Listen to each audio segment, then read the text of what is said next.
All right, here we go. Right into it on a Wednesday. Happy belated Valentine's Day to all of you. It is that time of year. No, it's not the holiday season, although we're getting close to the lucky St. Patrick's Day, and hopefully you were kind to your significant other on Valentine's Day and had yourself a wonderful holiday. Welcome in.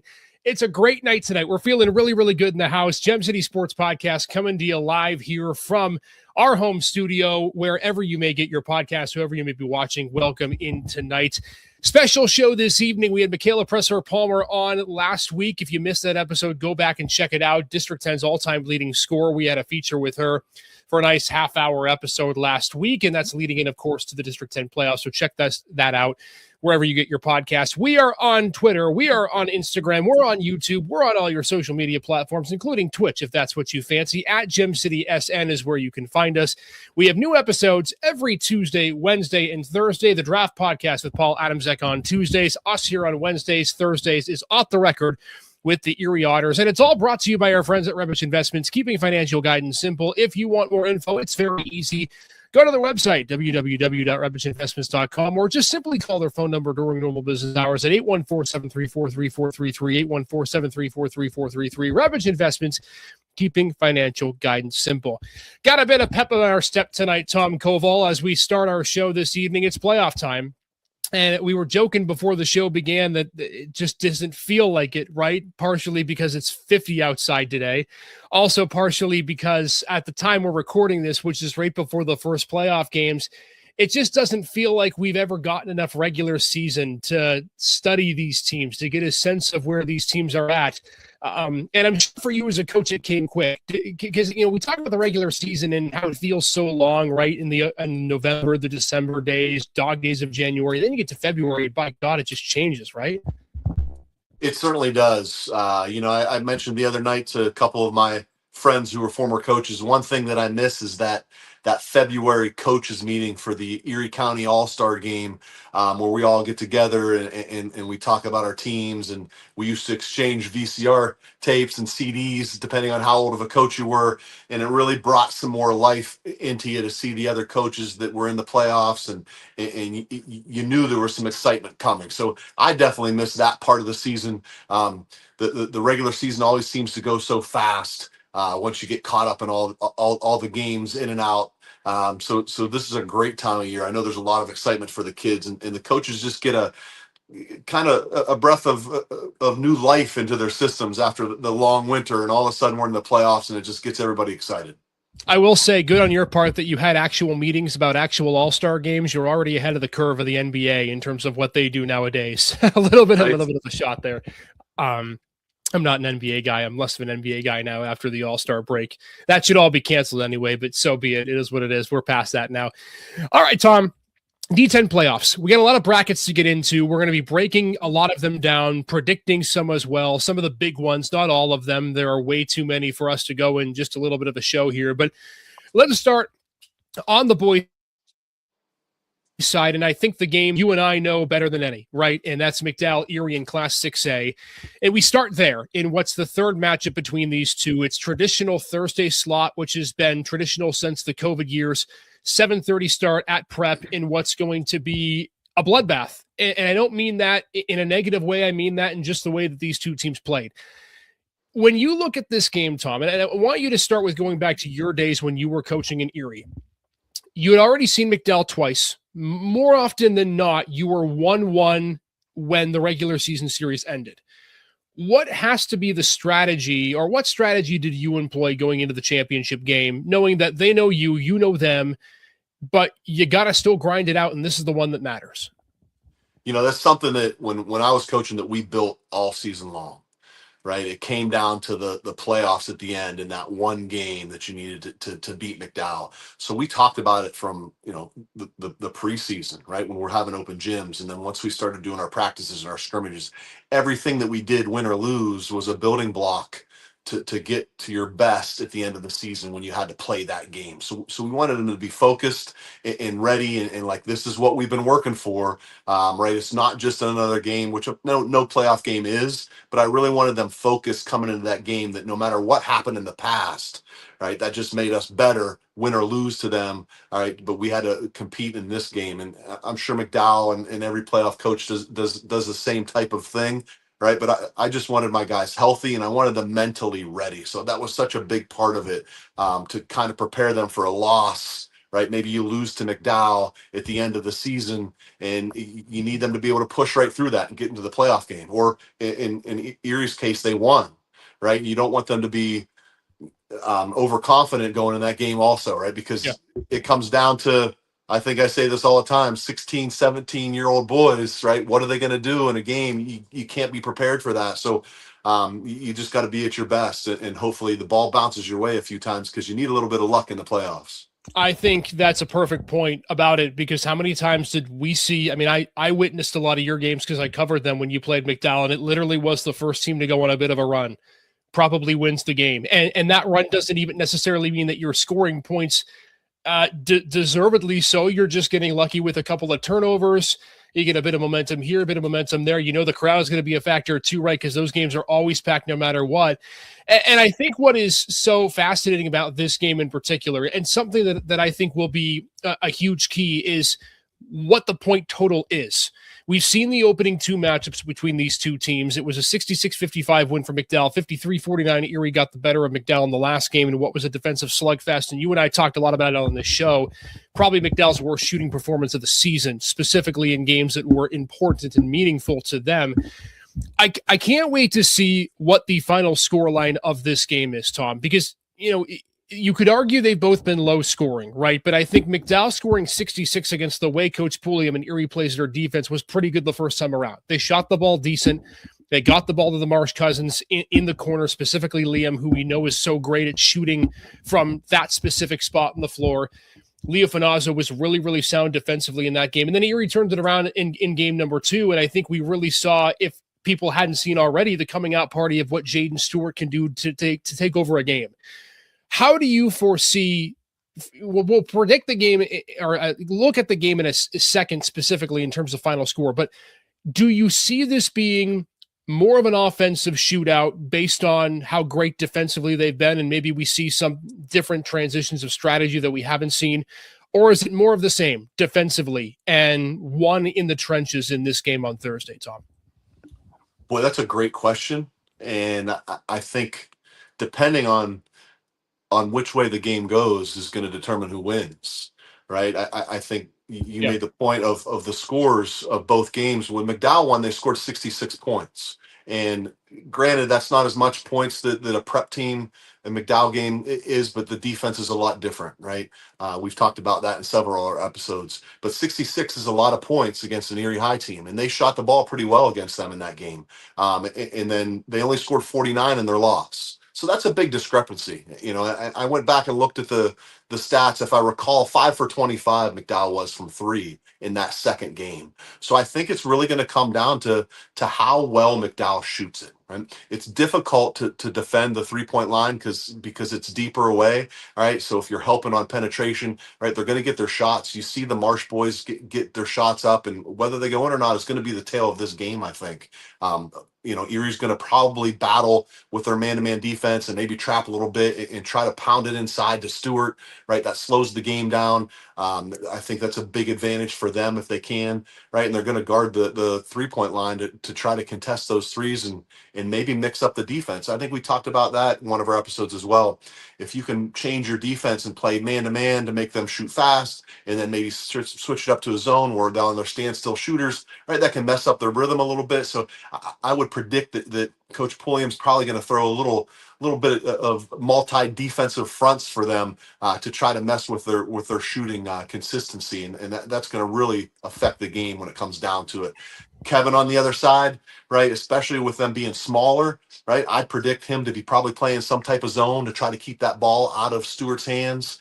But then again, we talked about Sebastian being out, right, with the point guard out. You know, maybe they're going to try to put some pressure on them and make them turn it over because, you know, sometimes you can struggle with that when you have a new point guard running the show.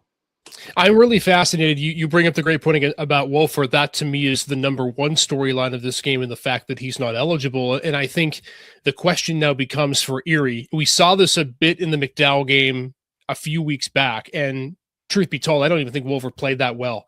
And I called the game, and I thought it was really the Stewart show. But I'm curious to see how much Joe Jones gets the ball right from the outside, how much they allow him to shoot from deep. But specifically, I really want to look at the Akeelan Pernices, the Riley Heem Alvertons, those guys who, in traditional game settings, when Erie is fully healthy, they are not the shooters.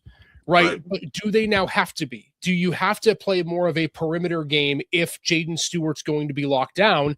Because, without Sebastian, that's McDowell's strategy, right? Kevin O'Connor doesn't hold the program record for wins for nothing. He knows strategy. He knows how to lock down your best player. I also look at somebody too, like, is a Charlie Williams off the bench going to get more playing time? Do you try to put these shooters on the edge where, if you're Coach Pulliam, Tom, is it a situation that you almost admit the fact at the beginning of the game, Stewart's not going to be a factor, so you try to compensate, maybe overcompensate for it?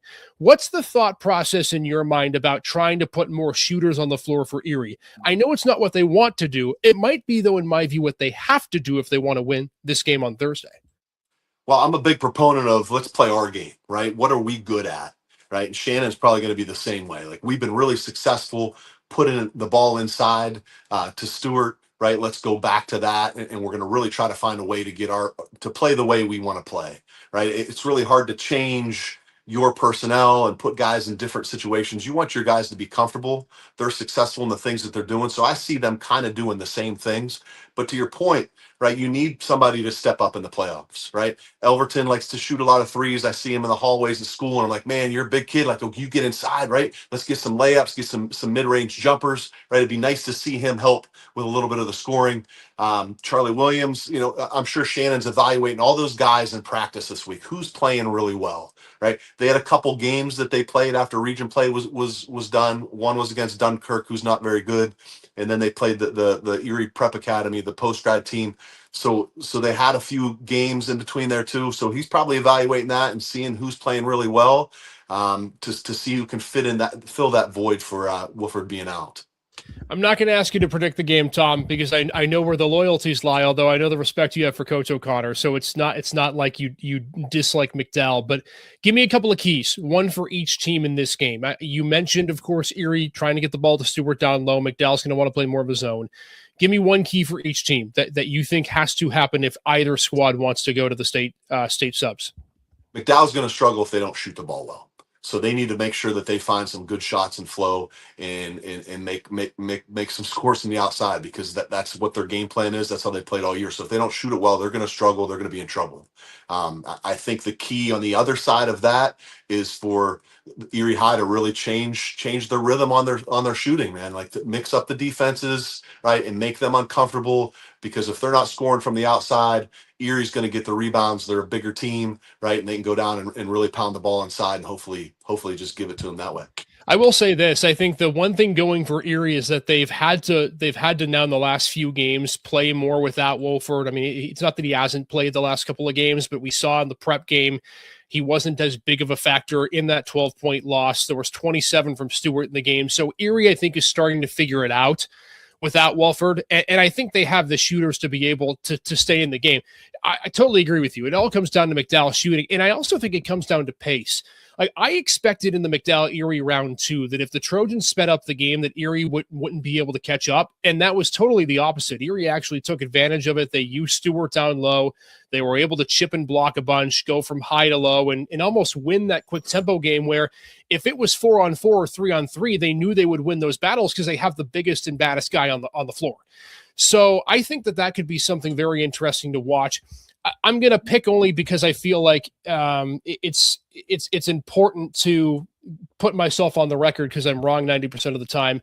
I think because Wolford isn't in the game, I think McDowell wins close only because Erie doesn't have the depth of options without Sebastian Wolford that otherwise they would have. I think it's not necessarily a shooting touch, Tom, that will be missed. It's his ability to dish. And without him, I think Stewart maybe doesn't get as many opportunities in tight. And I think that's kind of something for Sebastian that's kind of a little bit overlooked by some maybe this season is we expect him to score, right? He's one of the leading scorers on this Erie team, but he's as good, if not better, as a passer of the basketball as he is a shooter of the basketball. Yeah, that's a good point. And he's a strong leader with the ball, and not to take anything from Pernice or Joe Jones, right? That they're just a different position. So to put them in that situation, not that they can't do it, we're going to see, right? We have to put them in that position and see what happens. So hopefully they succeed and rise up to the challenge. We can't wait. Thursday's going to be a great night. It's going to really kick off the championship season for District 10 because the brackets we're going to get into, especially the next one we're going to get into, has what seems to be 5 weeks worth of games, although it's going to run pretty quickly. And that's 6A for you. McDowell, Erie, Thursday night at the Haggerty. We can't wait. Make sure to go out, support the two teams in that game. Round 3 is going to be a blast. Winner of that moves on to the state sub-regional. Let's move on to 4A, Tom. I don't know where the heck we start with this. 16-team bracket, although there's not 16 teams within the bracket. A couple of buys sprinkled in there. Fairview gets a buy. Sharon gets a buy.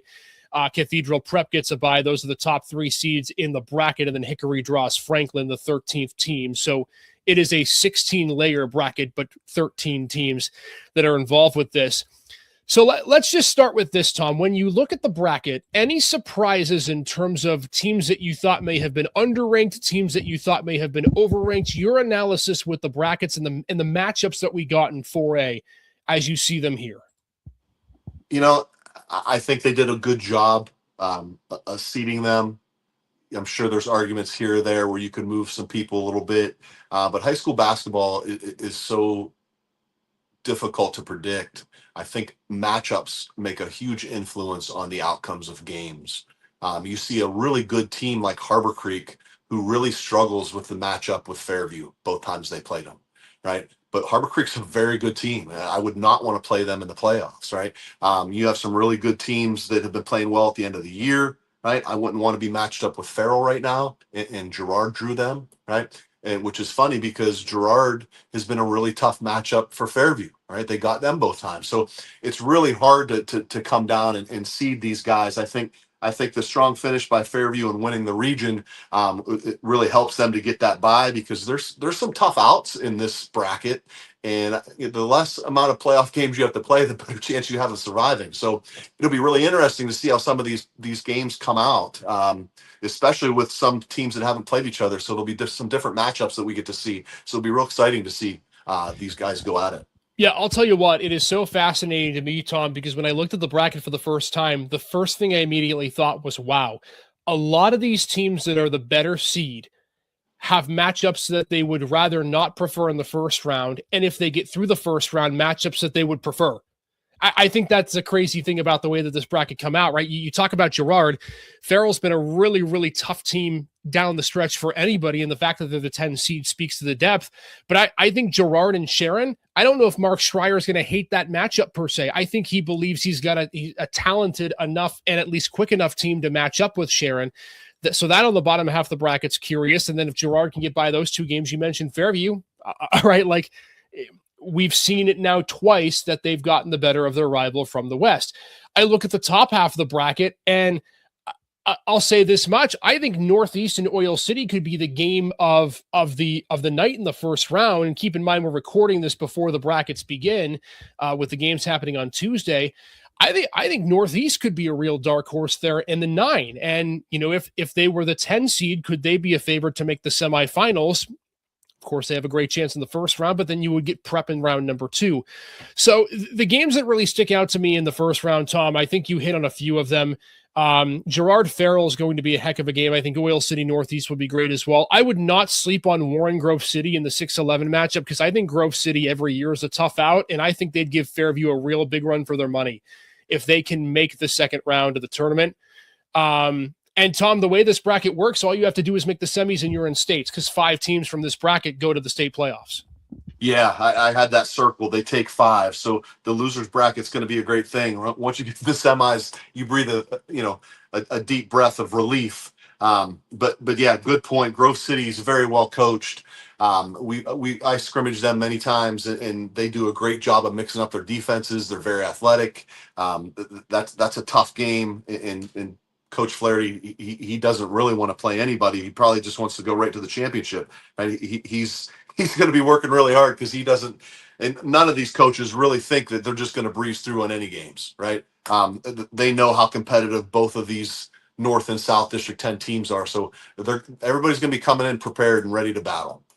So you look at the first round, and again, I mentioned this, we're recording before the first round game. So when this comes out, our predictions will look silly, but we're trying to do this before we get the tournament underway. But when you look at Cinderella stories in this bracket, Tom, I think really anybody, save for maybe 3 teams, could make a great run and we wouldn't be truthfully shocked.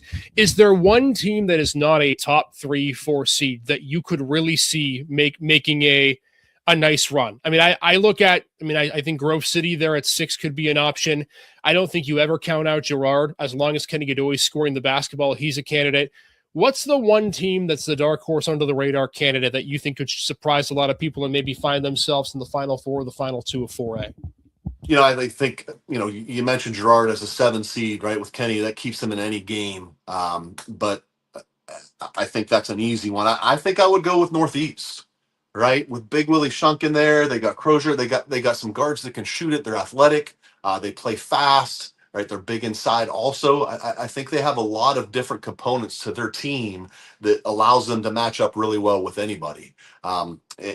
Huge win against Harbor Creek, which actually sealed the region title for Fairview, right? So that was a really big game for them to win, and that's a backdoor rivalry as well. So I would go with Northeast as a scary little dark horse there. It's funny about Northeast and the way that their bracket matches up, because they're probably frustrated that they have to draw Prep in the second round if they get by Oil City. But if you're the rest of the field that does not make the semis, you're probably furious if Northeast is the team to drop to the losers bracket in the second round. Because I think Northeast would be, a dark horse favorite, and maybe in my view, based on how things turn out, the favorite to be the 5th and final team if indeed Cathedral Prep does beat them. And I think that makes for a far interesting bracket of 4 teams as we start getting down to the end of the postseason. Again, Prep's going to be a tough matchup, but to your point, I think Northeast has a plausible path to make states, even if it is not a direct path through to the semifinals. And I think that's advantageous for the Pickers. I agree. I mean, it's certainly plausible, but you look at that second round, if things go the way I predict with Harbor Creek beating Fort LaBeouf and that Hickory matchup, possibly if they beat Franklin, that's going to be a really tough matchup, Hickory and Harbor Creek. And the loser of that game would be playing Northeast if they win and lose to Prep. So that's a really tough first game in the losers bracket. So that'll be a battle also if it plays out that way. It'll be exciting to watch that. That is one of the cool things about having 5 teams that come out of 4A, is that I almost think the losers bracket, Thomas, is exciting, if not maybe more intense than the championship bracket, because it is 4 teams for 1 spot, and you're going to have a Donnybrook no matter what, right? Whether it's on the top of the bracket and that Northeast potential. I mean, obviously, if Prep were to drop to the losers bracket, my goodness, then it becomes insane. But, the potential for like a Northeast, Hickory, Harbor Creek, and then on the bottom half of the bracket, I mean, goodness, Fairview, Grove City, or Warren is going to be in that bracket as well. One of those 3 teams is going to have to drop. So it's crazy to think about the talent and quality of teams that will be battling it out for 1 spot. But I think that brings me to the prediction part of this, and the storyline of 4A is, can anybody beat Prep? And I think we've seen this season that this has obviously been the most dominant team on the boys' side in District 10. We know what they're about. We know what they can do. Prep or the field, Tom, if you had to give your prediction for this bracket, given what the Ramblers have done this season? That's an easy one. I'll take Prep. I think they're too deep. Their top 3 players are too dominant. They probably shouldn't be in 4A. I was talking to a former Prep alum and said, we always played up. We were always 4A when we, they're going to run away with this 4A bracket in District 10. No doubt about that. Anything can happen, but that's where I'd be putting my money. Yeah, I'll go Prep too. I think they'd be the favorite, probably a pretty heavy favorite in the 6A championship game too, without a doubt. We've already seen them beat McDowell. We've already seen them beat Erie. They're 4-0 in those games. I'm with you. We obviously can debate whether they should be up, whether they should be down, but I think the bracket certainly shows that they are by far the clear and ahead favorite. Before we get out of 4A, Tom, give me the other 4 teams that you think are making the state playoffs. This is where I think really we get into the meat of this. We've kind of foreshadowed a couple of things here. What are the other teams that you think are joining prep in the state postseason in 4A? I'm fascinated to get your thoughts on this. Well, I'm going to go with Fairview. I think Fairview gets through that first round game against the winner of Grove City Warren. So I'm going to go with them for sure. I think the winner of that Harbor Creek, I think Harbor Creek gets Hickory. That puts them in. I think Northeast gets Oil City. They play Hickory after they lose to prep. I think Northeast beats Hickory. That gets them in. And then my last spot, I'm gonna go with Kenny and get Girard in there. It's your brackets, I want to say, in a way, are similar to mine. I think that's a really, really smart play. I think Girard is, without a doubt, a favorite if they drop to the losers bracket to be there. I think Northeast is a dark horse candidate as well. My picks are as follows. I think Prep obviously wins the bracket. I think Fairview is going to get in. I just think ultimately they're too good and they're too deep, but I do think that it could be a problem if they get Girard in the semifinals. And I actually think Girard Sharon could be the matchup of the quarterfinals that no one talks about, because I think, as like I said, as long as Kenny's in play, this team has a real legitimate shot. I do think Sharon will get in. I think you're going to see Fairview and Sharon as the two teams from the semis that will probably be the 2 or the 3. Obviously, one of them would get to the finals. So then you'd have, in my bracket, you'd have Prep that gets in, Fairview that gets in. I think you have Sharon that gets in. I think Harbor Creek is going to get to the semifinals and they're going to get in without question. I think that they're good enough. And I, again, without seeing much of Hickory, I think that they're big and strong enough to be able to play with anybody.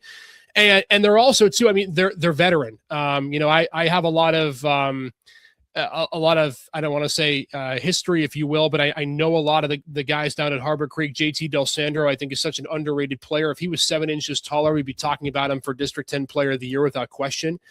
So Harbor Creek, I think, is going to be in there. And then it's a crapshoot at the bottom of the bracket. To be different, I'll take Northeast because I was talking about them, Tom. I think, but I think the Northeast and Girard of the world could really make a run for that final spot.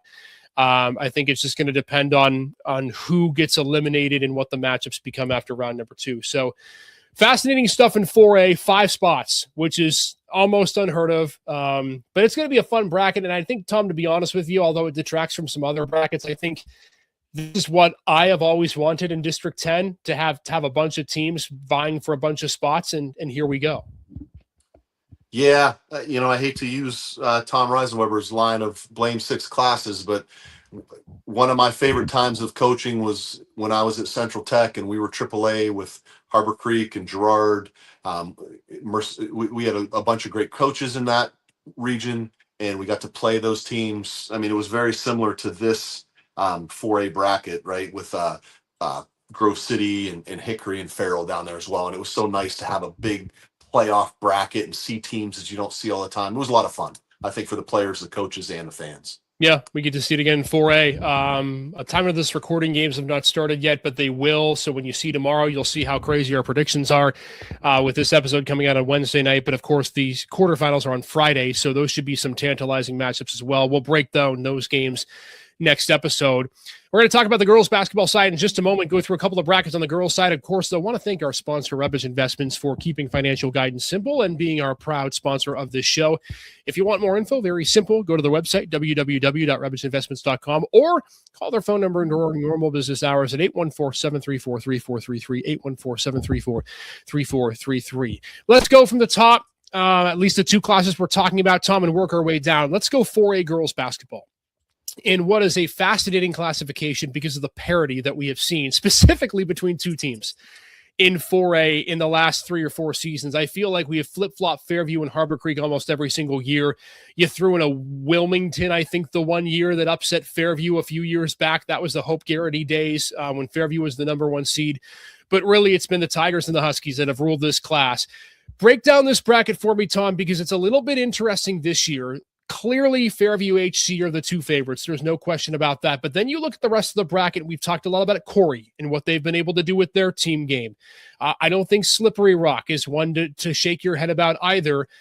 And then there are some other teams that could be really sneaky. How do you assess this 4A girls bracket? And is it just as simple as Fairview versus Harbor Creek? Let's write it off, move on, and get to the championship game.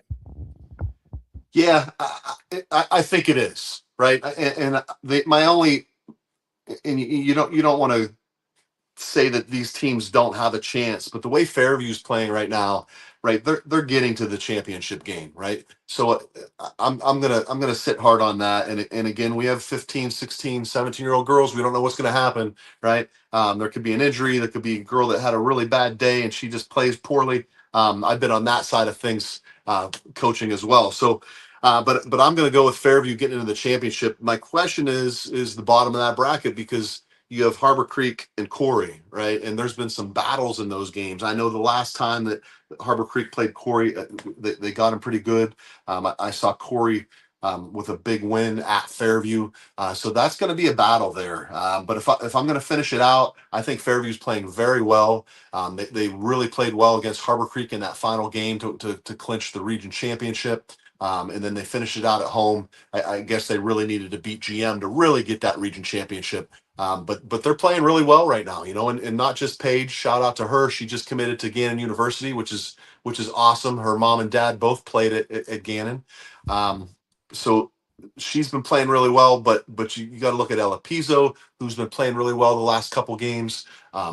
They're getting a lot of scoring from their other girls as well. So the defense they play is going to be really tough for anybody to get a win against them, I think, in the playoffs. Yeah, and I think until you get to the championship game, there's really nobody on the top half of the bracket that I think can crack this Fairview defense. We've already seen General McLean has struggled to do it.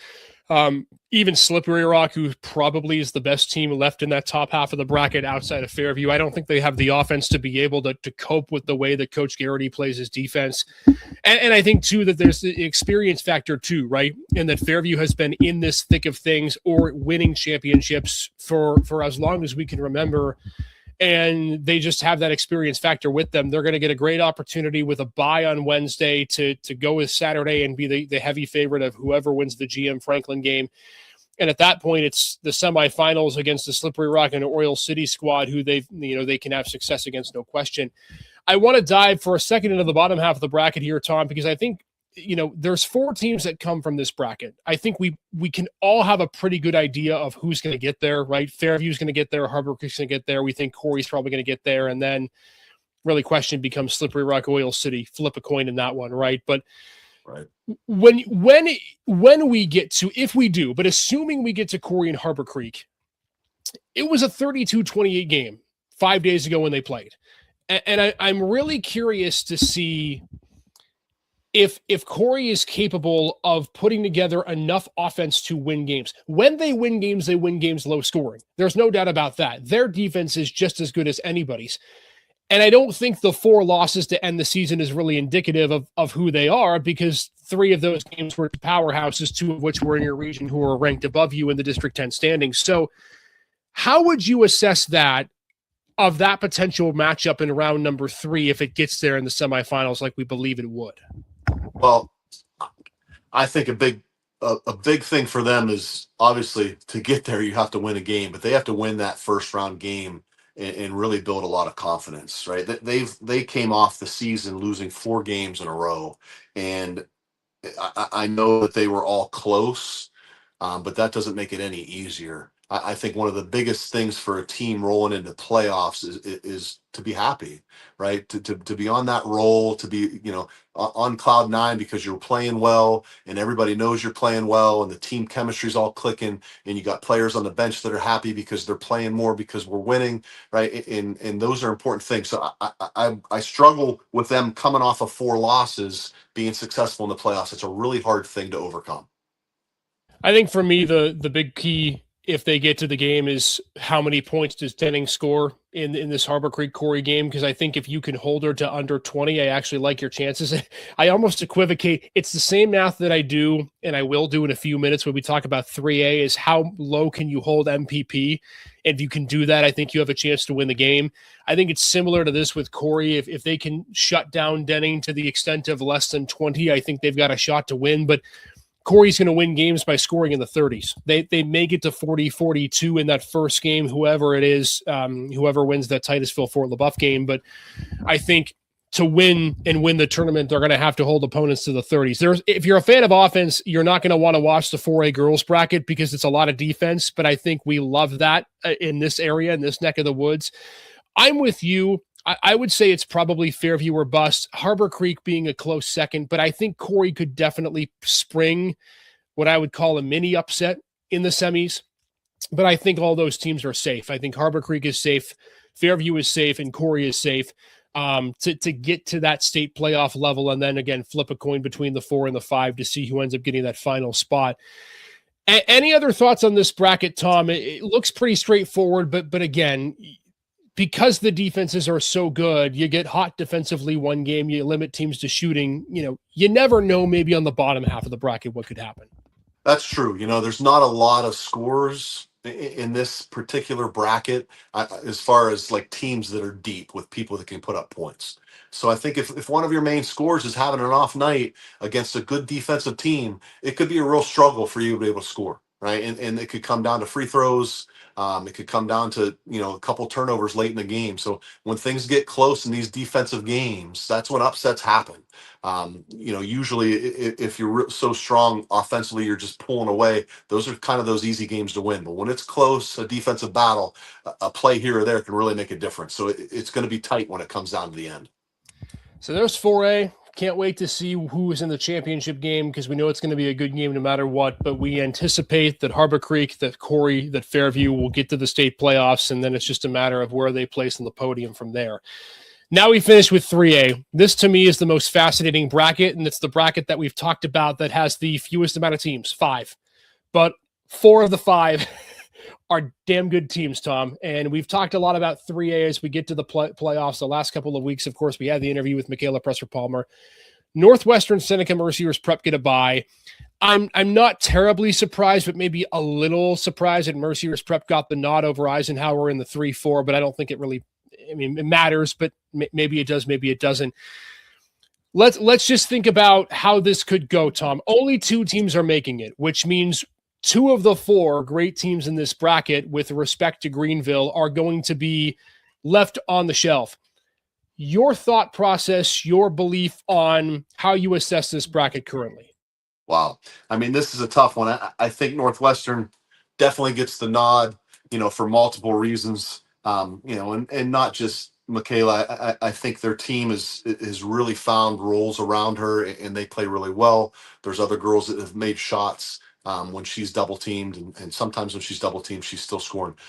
So that taking that part out of it, I think Northwestern runs the table for the bracket. A battle with Seneca and Mercyhurst Prep. I think Seneca might be. They have really good size. I really like the 2 or 3 games that I saw them play. I think they're going to be tough for Mercyhurst Prep to beat. But the Eisenhower girls, they're good too. We've talked several episodes of how many close games they've had, right? And they're fun to watch. They can score as well. So it's going to be a battle down there with Eisenhower and Seneca to get into that last spot, I think. Yeah, I will tell you what, I think when you look at this bracket, it is so fascinating to me with only 2 teams getting in. And I think that this is where the rubber meets the road in this, because all these games are going to be uber competitive because you don't have that backlog of one more opportunity, right? If you don't win in the semifinals. I think Eisenhower is the exact team that Northwestern did not want to face in the second round. I think Northwestern was probably praying that Mercyhurst Prep was the 4 and Eisenhower was the 3. But it's going to be really interesting to see. I think you do have to consider the regular season and exactly how that will go. But again, very, very fascinating stuff here from the 3A bracket, and we'll see exactly how it plays out. All right, that's going to do. Technical difficulties on my end. Not sure if you can hear me. All right, you got me now? I cannot hear you, Isaac. You got me now? All right, we're having a couple of microphone issues with Tom Koval. That's all right. We're going to end our show from here and call it a day. But we want to thank you again for our District 10 bracket prediction show. Best of luck to all the teams competing, and we wish everyone safe and well games played in this District 10 competition. Have a wonderful rest of your week, everybody. We'll be back to break down the first and second round games in just a little bit next Wednesday on our show. Until then, everyone, have a great rest of your week.